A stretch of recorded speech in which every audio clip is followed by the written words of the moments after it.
Hindi maaalala ng aking mga anak ang mga panahong nagkamali sila, but they will always remember how I responded to them. Hi, I am Donna, a nanay transformed by God through motherhood. Now, as a parent, I've learned not just to be a parent for my children, but more on parenting myself to be a parent. Kasi unfortunately, lumaki ako sa parenting style na based on trauma na galing pa sa kanununuan ng aking pamilya. They of course love me, but they don't know how to show it or express it. Sometimes out of fear, kaya maraming bawal at puno ng rules and punishment during my childhood. Kasi siguro natakot silang lumaki akong masamang tao. Now to be fair, hindi nga naman ako lumaking masamang tao, pero lumaki naman akong voiceless, fearful, feeling unloved, and puno ng sama ng loob. Again, I dearly love my earthly parents and I forgave them for whatever trauma na nakuha ko from them.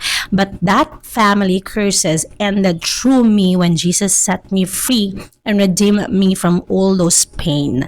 Now, thank you, Jesus. All glory belongs to you.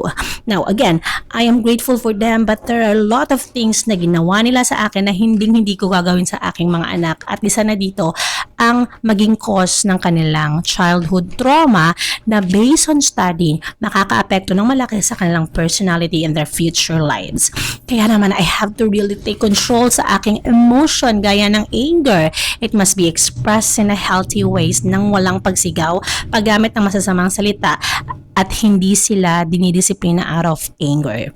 Now, it wasn't easy at all for I have an anger management issues. Madali akong mairita, short ang aking patience, mabigat ang kamay ko. And there was a seasons in my motherhood na nakita ko sa mga mata ng aking mga anak ang takot na naramdaman ko nung bata pa ako sa tuwing nagagalit ang aking mga magulang.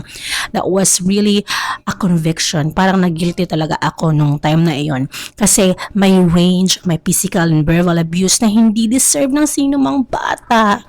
Thankfully, the Holy Spirit convicted me sa lahat ng ito. It was a process na kahit hanggang ngayon ay journey ko pa rin.